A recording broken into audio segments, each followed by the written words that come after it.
Welcome back, Virgo. I'm Ryan with Arrows of Love. Today we're going to do your July 2021 How They Feel About You Love Tarot reading. We are currently going through a series of T-squares in the sky between Mars and Venus sitting in Leo, Saturn sitting in Aquarius, and Uranus sitting in Taurus. And T-squares always point to some type of tension depending on which houses they're hitting in your chart. And I'm going to go through this for you, Virgo. So to start out, the Mars opposition to Saturn over in Aquarius and that square over to Uranus in Taurus was happening around the 4th of July weekend. And Mars is the planet of war, cutting, severing, can also be about aggression and conflict. So there could be some ego disputes coming up. And Saturn is this planet of delay, restriction.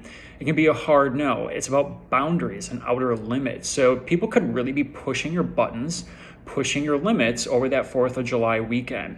Mars has separated from that T-square. It's past Uranus and Saturn now, but Venus, right on the heels of Mars, is also going through this perfection of the T-square. So yesterday, we had Venus making that opposition over to Saturn, and today it's going to be perfecting its square over to Uranus. And these can have a little bit of a different energy. The Mars energy is more about ego, conflicts, things coming up that really irritate and agitate you.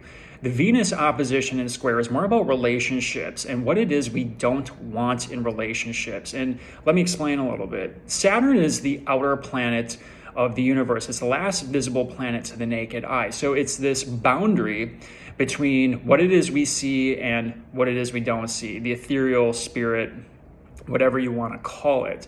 So it's very much about what it is we don't identify with. So Saturn has this judgmental type quality to it, and when Venus, the love planet, gets involved, it's about beauty, harmony, cooperation, negotiation. It can be a hard no. It can be a harsh judgment in relationships, kind of a reality check. Now, today, Venus is going to be making a square over to Uranus, and this is a little bit of a different type of energy. Uranus wants liberation. It can be rebellious at times, wants freedom. Oh, that's Casey. He might come over here in a little bit. That's my coon hound. Hey, Casey, come here. Come here. Come say hi. Come say hi to everyone. Come say hi. Come up. No, he's not interested. All right. Sorry about that. He might be back in a little bit. So the Venus-Uranus square is a little bit different because Uranus wants liberation, freedom, innovation. It also rules electricity, so it can be electric at times. And it also rules things that are a little bit out of the box, out of the ordinary people, out of the ordinary situations. So when the two meet up, you could be attracted or have a sudden infatuation with someone that's you would not normally be attracted to, or someone that kind of bewitches your senses, so to speak. And it doesn't matter if you're single or partnered up, you might be looking to change things up in your relationship, maybe spice things up in your intimate life. So you could be attracted to out of the ordinary experiences, to say the least. Now, I have to warn you, if you're single and you meet someone during this time, Venus-Uranus aspects usually don't last that long. So just be aware of that. Sometimes when you meet someone with this aspect in the sky, it's kind of fleeting. It's here and then it's gone. So be aware of that. Now, the good news, now we're going through these T-squares. I'm going to give you a personal story of what happened to me yesterday. Venus and Mars, the cosmic lovers, Venus is the divine feminine, Mars is the divine masculine, are going to meet up in the sky in a conjunction in the sign of Leo. So this for you is your 12th house. So Leo is 12 signs past Virgo, and the 12th house is a complicated house. It's known to be a hidden house. It's known for confinement and isolation. It's known for self-undoing, self-sabotage, escapism. And in Vedic astrology, it's a house of intimacy. So it's very much, things could come up where you have a hidden love, you have a hidden infatuation. Perhaps you're seeing someone and you're keeping it a secret right now. Perhaps you're just feeling really isolated in love overall and you're not seeing anyone. There's no one on your radar.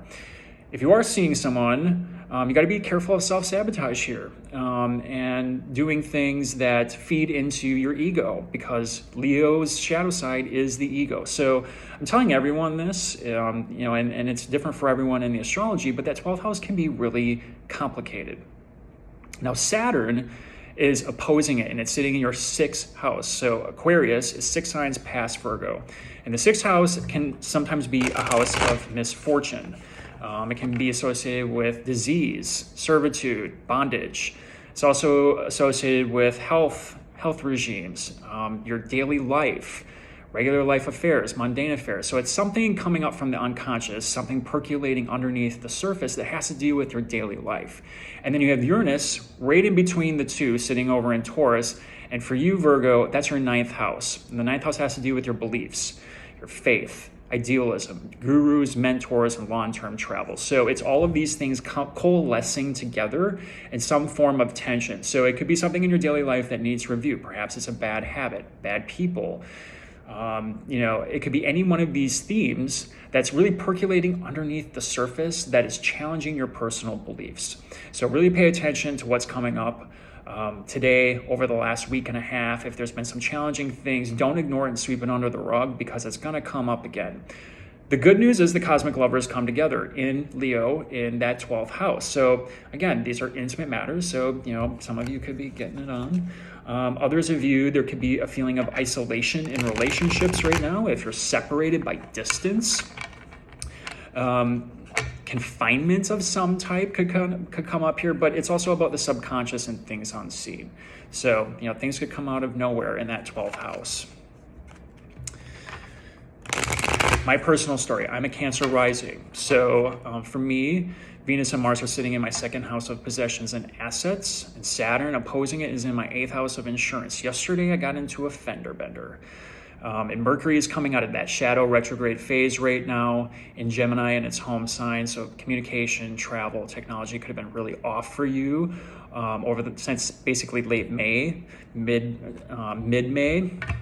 And for me, that's in my 12th house of hidden things. So I was traveling to the gym yesterday. I was feeling a little bit anxious. It was during rush hour. I took my eyes off the road for 1 second and rear-ended someone. So for me, that is hitting my 2nd house of possessions. That's my car, my asset. It's a car. Saturn in my 8th house has to do with insurance. I'm going to have to file an insurance claim. And Uranus is the unpredictable planet. It's the change maker. It shakes things up. It's unstable energy. So, of course, this is how it's playing out for me personally. It's going to be a little bit different for you, but for you, it's in that 12th house of hidden things, confinement, isolation, research, intimacy matters, and your everyday life. So pay attention and in your personal beliefs. If things have been rough for you, piece of advice, we're in Cancer season right now. Cancer is a water sign, so if things have been a little bit rough and rocky, this weekend, next weekend, go by the water, dip your toes in, take a healing dip in the water. It doesn't matter if it's a river, as long as it's clean, of course, lake, ocean, whatever. Water is very healing, so try to just be around it. It's very calming. It takes down that energy. And if you go around water and you're single, perhaps you just meet someone, because that's where the cosmic lovers are meeting up. The sun rules Leo, and the lovers are in Leo right now. So just giving you a piece of advice about that. All right, so Virgo, we're going to do either how they feel about you love tarot reading today. I'm going to pull 6 cards from the tarot, 1 from the Angels Oracle deck. Keep in mind, these are general readings. These messages won't resonate with all of you. This is for Virgo, Sun, and Rising. Take a look at your Moon and Venus signs as well. Sometimes those will resonate more with you depending on what's happening in your natal chart. Sorry, I'm keeping an eye on the dog here. If you like these readings and would like to see more of them, please click that like button and subscribe. It helps the channel, and it's very much appreciated for me. And you get to see more of me. If you're looking for a personal reading, my email's in the description box below. Send me an email and we can set up a personal time to chat. So that's my 2 cents there. Let's see what's going on for you, Virgo. This is for Virgo.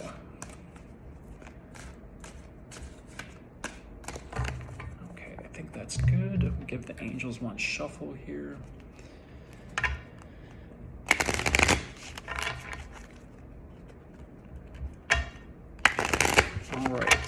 Here we go. First card out is going to be the general energies of your love interest. Keep in mind, time is fluid. You could be taking on these energies yourself as well. The Lovers, here they are. So your general energy could be dealing with the Gemini. This is the Gemini card. It's reminiscent of the twin, but it's also a card of new love. So perhaps there's someone that's got their eye on you, Virgo. And remember, this 12th house has to do with intimacy matters, hidden things. So maybe someone is watching you from a distance and they're not coming out just quite yet to say how they feel about you. But we'll pull more cards to see what's going on. Second card out are their general attributes. Seven of Cups, here we are. Seven of Cups is a card of confusion, haziness, not sure what to do next. It's emotional confusion as well. So you have the double-bodied Gemini card here. You know, there could be some duplicity sometimes with Gemini, but here there's also confusion. So maybe they're just not sure what to do yet. Mercury just did square Neptune, and for you,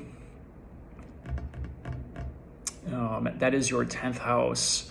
Gemini is your 10th house, and Neptune is sitting over in Pisces right now, and that's your 7th house of partnerships. So there could be something with work and partnerships here too. But overall, Mercury Neptune creates a lot of confusion in thinking and just not very clear about how people feel. Now, you know, they could be weighing some options here too, and not all of the options are that good, because if you take a look at the cups here, we have a snake in one, this crazy looking mushroom thing. You know, there's a wreath in one.